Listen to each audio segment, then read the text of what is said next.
Welcome, focused learners, to another explainer. Today we've got something truly fascinating on our hands. We're going to examine a text that basically reads like a modern ideological manifesto, but get this, it's written entirely in ancient, formal languages. We're analyzing a very martial-sounding Pronatalist Creed. It's a document that frames human reproduction and bodily autonomy not as a personal choice, but as an absolute, unyielding duty. It's honestly an incredible linguistic artifact, and we are going to break down exactly how it uses the weight of history to deliver its message.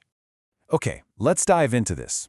The opening line reads, Si wo kuye in literary Chinese and ayam medeha in Sanskrit. In English, that translates to, this is my body. Now, if that phrasing sounds a bit familiar to you, it's because it strikes an immediate, almost uncanny resemblance to the famous military oath, the Rifleman's Creed, which famously begins, this is my rifle. But here that intense, militaristic devotion is applied entirely to the human body and the act of reproduction. It instantly sets this tone of absolute, rigid discipline. So here is our roadmap for today's explainer. We'll start with the overarching creed of procreation, read the original texts in literary Chinese and Sanskrit, and then objectively decode three core themes: the sacred body, the rejection of modernity, and the ultimate vow of continuance. All right, kicking things off with Section 1, the Creed of Procreation. You might be wondering, why use ancient, highly formalized languages to express a modern vow? Well, it gives the ideas a real sense of permanence. Just look at the titles chosen for this text. In Chinese, Shang Yu Xin Tiao, which means the Creed of Procreation. And in Sanskrit, Janan Dharma, the duty of generation. These are seriously loaded words. They instantly frame procreation not as some biological option, but as a sacred, non-negotiable law of the universe. Moving right along to Section 2, reading the literary Chinese. I want you to really listen to the solemn, almost temple-like cadence the author intended here, as an artifact. 此无枯也，有多者与之事，然为此属我。吾辈当以生. Translated to English, it says, this is my body. There are many like it, but this one is mine. My body is my greatest gift, where my life resides. I must master it, as I master my life. Without purpose, the body is incomplete. Without my body, I am nothing.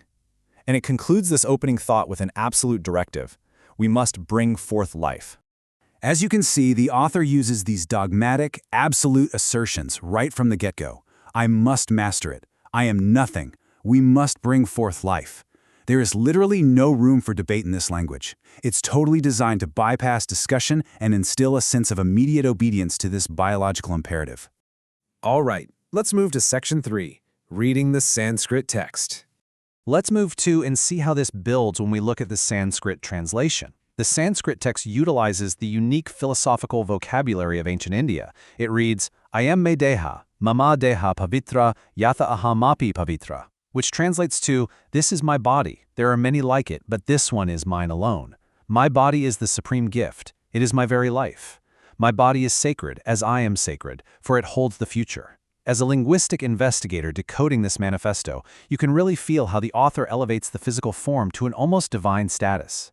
By specifically stating for it holds the future, the text shifts the entire value of the human body away from the individual's present lived experience.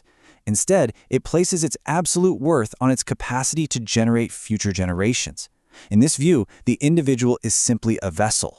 Next up is Section 4, Concept 1, the sacred body. Now, what's really interesting about this slide is how beautifully the two ancient languages align here.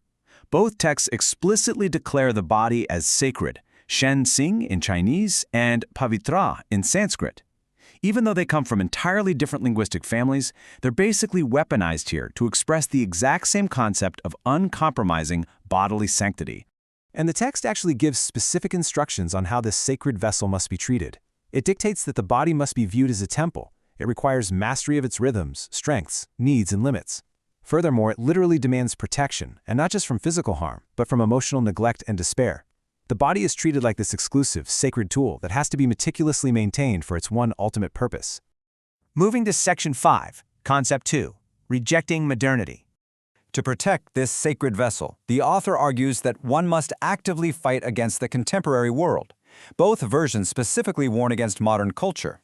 The Chinese text warns against the destruction brought by modern pleasures, while the Sanskrit text cautions against the ruin of modern sensual enjoyments.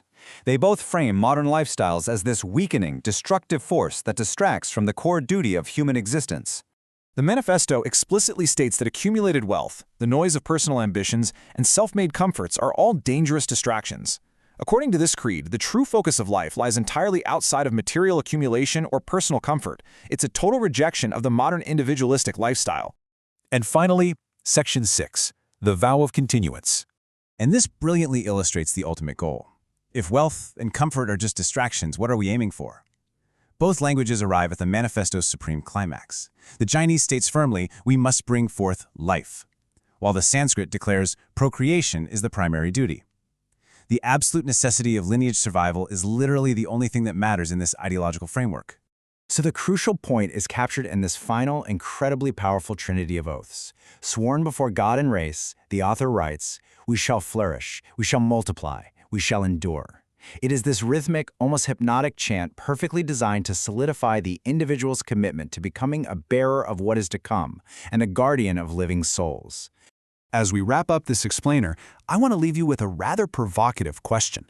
When someone wants to enforce a strict, modern ideological vow, like a hyper-natalist duty, why do they reach back into the past?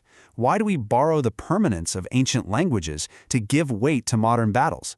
It's a fascinating intersection of ancient linguistics, psychology, and the human desire for eternal existence. Think about how the framing of a message can completely alter its power. Thank you so much for focusing in with me today, and keep questioning the structures of the information around you.